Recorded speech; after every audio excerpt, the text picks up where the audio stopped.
नमस्कार। जनशोध न्यूज़ में आपका स्वागत है। मैं प्रदीप तिवारी। मध्य प्रदेश में किसानों को उर्वरक यानी खाद के बीज इसलिए नहीं मिल पा रहे हैं कि उनमें प्रधानमंत्री श्री नरेंद्र मोदी की तस्वीर है।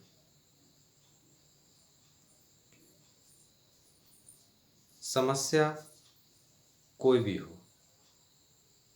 उसे भोगना जनता को ही पड़ता है। ये प्रधानमंत्री का चित्र उर्वरक पर छपवाया किसी ने,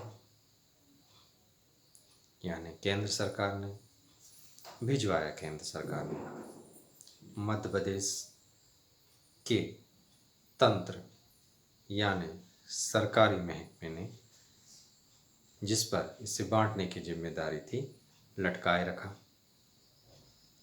समय पर किसानों तक ये नहीं पहुंच पाया और वितरित नहीं हो पाया। फिर आ गया आचार संहिता का समय और ये मामला लटक गया। कुछ जगहों पर जब ये बंटना चालू हुआ तो इसे आचार संहिता का, विपक्ष ने इसको आचार संहिता का उल्लंघन बताया और इसे रोकने की मांग की। सरकार को इसमें कोई दिक्कत नहीं हुई, प्रशासन को इसमें कोई दिक्कत नहीं हुई, क्योंकि यह एक किसान और भारतीय लोकतंत्र में कम शक्तिवान एक वर्ग का मामला था। तो प्रशासन ने इसे तुरंत रोक दिया। कुछ जगहों में इस पर काली स्याही लगाकर, कुछ जगहों में इसे किसी केमिकल से मिटाकर बांटने का प्रयास किया गया, परंतु ज़्यादातर जगहों में से रोक दिया गया। इससे मध्य प्रदेश में उर्वरक की बेतहाशा समस्या पैदा हो गई है, जिसकी सुध लेने वाला न तो पक्ष है न ही विपक्ष, क्योंकि वो तो अभी चुनाव में लगा हुआ है। वैसे भी जब राजनीतिक वर्ग को यह पूर्ण विश्वास हो जाए कि वह किसी भी समय जनता को लोक लुभावने झुनझुने थमाकर चुनाव जीत सकता है, तब फिर जनता के असली मुद्दों पर इसी तरह पानी फेरा जाता है जैसा कि वर्तमान में फेरा जा रहा है।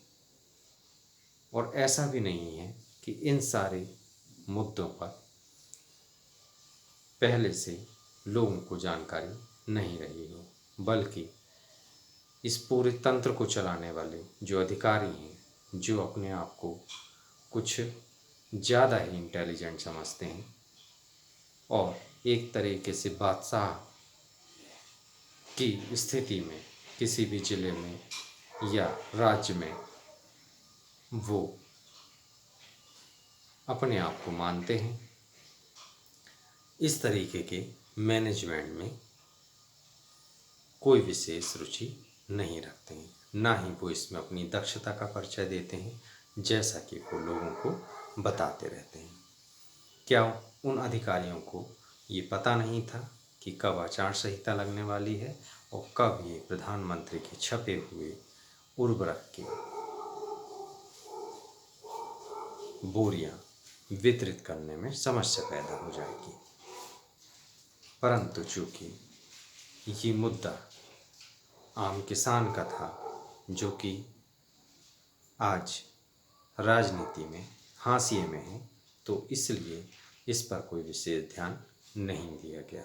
यही बात अगर किसी कॉरपोरेट वर्ग या उससे संबंधित होती तो शायद आज पूरी मिशनरी सर पर पार देकर उस मुद्दे को किसी भी तरीके हल करने में आमदा होती। हमने इन आज़ादी के 75 सालों में जिस तरीके से लोकतंत्र को गढ़ा है, उस लोकतंत्र की यह प्रणनीति होना ही था। जब तक हम लोगों से या नेताओं से प्रश्न करना चालू नहीं करेंगे, उन्हें असल मुद्दों पर लाना नहीं चाहेंगे, तब तक यह होता रहा है और होता रहेगा। किसानों के, मजदूरों के, बेरोजगारों के, महिलाओं के ये सारे मुद्दे कहीं गर्त में समा जाएंगे और सामने रहेगा फलाने नेता ने क्या कहा और ढिमके नेता ने क्या कहा। फलाने नेता की जय हो और ढिमके नेता की जय हो। यही चलता आया है, यही चलता रहेगा। आज भी आप जाग जाइए और प्रश्न कीजिए, क्योंकि आप पूछेंगे नहीं तो वो बताएंगे नहीं। बेखौफ पत्रकारिता और बुलंद आवाज़ को अगर आप चाहते हैं तो लाइक और सब्सक्राइब करना ना भूलिए और देखते रहिए जनशोध। नमस्कार।